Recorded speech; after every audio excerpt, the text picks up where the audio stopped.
അതൊക്കെ പുതിയ മോഡലാണ് ചങ്ങായിമാരെ. നിങ്ങൾ വിചാരിച്ച മാതിരി സ്വിച്ച് ഇടുമ്പോൾ ബൾബ് നേരെ മേലിട്ട് ആ ഓട്ടിക്ക് കയറും. എന്നിട്ട് ഈ ബൾബ് ഇവിടെ കിടക്കുന്ന ബൾബ് കിട്ടോ, എന്നിട്ട് കത്തും. സ്വിച്ച് ഓഫ് ആക്കുമ്പോൾ എന്താക്കും, ആ ബൾബ് നേരെ താഴത്തേക്ക് ചാടും. അപ്പം കണ്ട നിങ്ങൾ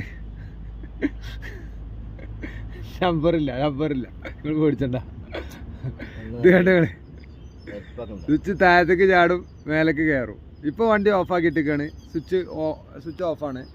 അപ്പോൾ അതിൻ്റെ പേരിൽ പിന്നെ ഇത് താഴത്തേക്ക് ചാടിക്കൊണ്ടിരിക്കുകയാണ്. ഇതിന് സ്വിച്ച് ഇടുമ്പോൾ വണ്ടി സ്റ്റാർട്ടാകുമ്പോൾ രാത്രി ആയി കഴിഞ്ഞാൽ നേരെ ആ മേലക്കാണ് കയറും. കണ്ട ആ കാണുന്ന ഹോട്ട കണ്ട ഓളറൊക്കെ കണ്ടങ്ങൾ കറക്റ്റായിട്ട് കാണാൻ. തമാശ പറയണല്ലോ കേട്ടോ, കാരണം സത്യമാണല്ലോ. കാരണം കണ്ടങ്ങൾ നമ്പറില്ല വണ്ടി ഏകദേശം ഒരു ലുക്ക് ഇത്രേ ഉള്ളൂ, വേറൊന്നുമില്ല കേട്ടോ. ബാക്കി നമ്പർ കാണിച്ചു തരില്ല. എന്നിട്ട് ആ പാവങ്ങൾക്ക്